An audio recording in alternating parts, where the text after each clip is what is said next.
I mean, they only have 5 draft picks right now, and drafting in the back end of the first round is just a perfect area to trade back. Trading up to draft a quarterback that falls also seems like ideal, but yet not that likely. They're taking the quarterback class very seriously. Welcome into another Purple Insider Extra. Jonathan Harrison here, joined once again by Purple Insider's Matthew Coller, and it's finally draft week. Welcome, Coller. Welcome all to NFL Draft Week. So let's start off here. What is the most likely draft night scenario for the Vikings, Matthew Coller? Well, I think it's probably the one that's the least exciting for people, which is the trade down and try to fill multiple needs. But let me defend it for a second. It makes a lot of sense. I mean, they only have 5 draft picks right now, and drafting in the back end of the first round is just a perfect area to trade back because a lot of times there are a number of prospects that get taken around that space between, say, the 20th pick and the 40th pick that don't have that huge of a gap between their actual talents. So take, for example, the cornerback position. If the top corners are off the board, then you're left with kind of a secondary group of players that might have one skill that works really well for them, or might have a high ceiling, or might have a high floor, or there's a lot of different things, but there's always going to be some warts to those types of prospects. But we have seen teams take advantage of that. A lot of second round picks turn out to be very good players. The Vikings got Brian O'Neill as a late second round draft pick, and he's turned into a star.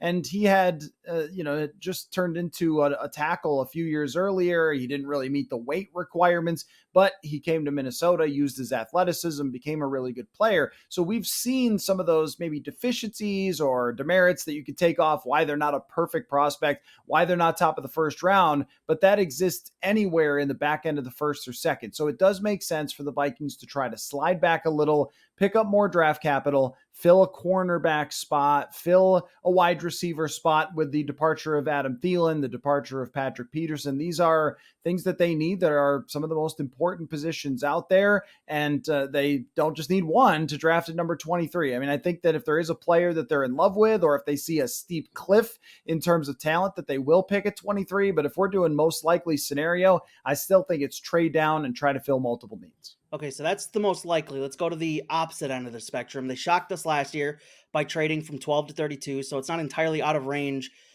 range of possibility for Kwesi and company to make a pick that leaves us with their jaws on the ground. So who are the 3 players who would be the most shocking picks for you if the Vikings were to take them in the first round?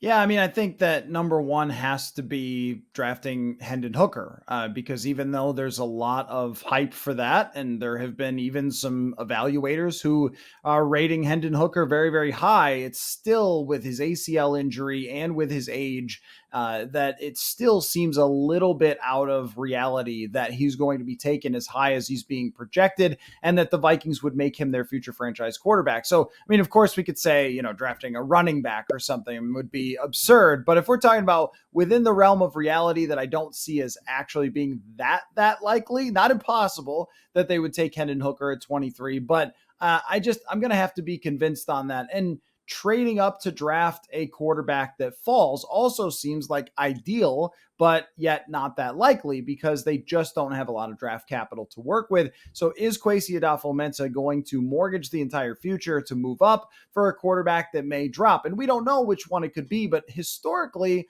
there usually is one. I mean, you go back to 2018 and that was Lamar Jackson, or even there was hype that Mac Jones could be picked in the top 5 or even to San Francisco in the top 3 in 2020. He ends up dropping all the way to the middle of the first round. So it's very likely, and Justin Fields really dropped that year as well. So it's likely that one quarterback makes it out of the top 10 who's been projected as a top 10 draft pick. There are 4 of them. Will the Vikings go all in and trade 3 first rounders to move up or something like that and make whoever that guy is their franchise quarterback? Again, I don't think it's likely, but I also think it is sort of in the realm of possibility. The other thing would be to stay at 23 and pick something like a linebacker. Now, they do need a linebacker, and there are some intriguing linebackers. Jack Campbell out of Iowa is a great all-around player. He's huge. He's kind of Anthony Barr-ish in his size. good against the run, pass rusher, can do kind of everything. Drew Sanders from Arkansas, kind of a poor man's Micah Parsons is the way he's been presented, as someone who can move around, do a lot of different things, rush the passer very effectively.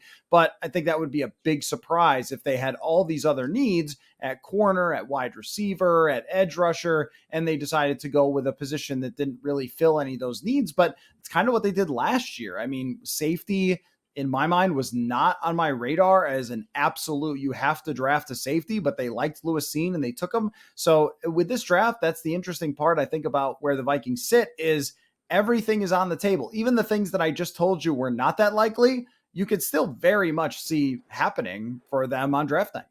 Lastly, have the Vikings, I know teams are pretty good at not dropping hints, but have the Vikings dropped any hints, nuggets, scoops, steam, anything about where they're looking to go in the first round on Thursday? Yeah, I think the only thing that we can put together, and there's enough evidence by the way that they've talked, what they've done this offseason, and the number of draft analysts who are putting it out there, is that they're taking the quarterback class very seriously.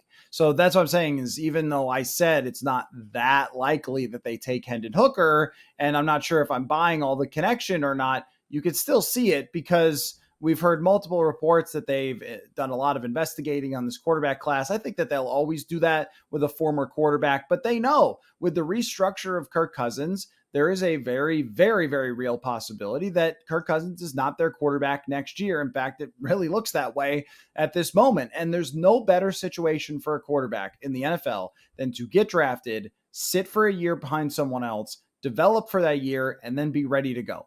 And I think if the Vikings have a chance to do that, if, say, it's CJ Stroud or it's Anthony Richardson, that they might do it. I mean, they might, if they get into that range where, say, like Chicago was a few years ago when they traded up for Justin Fields, if they could put together enough draft capital, I think and they have to like one, and they have to be in agreement between Kwesi Adofo-Mensah, the GM, and the head coach and the front office. But if that can be achieved, then it can happen. I think that's the ideal scenario for them. It's a tough one to achieve, but I think everybody knows at this point that they've kind of created an end date for Kirk Cousins.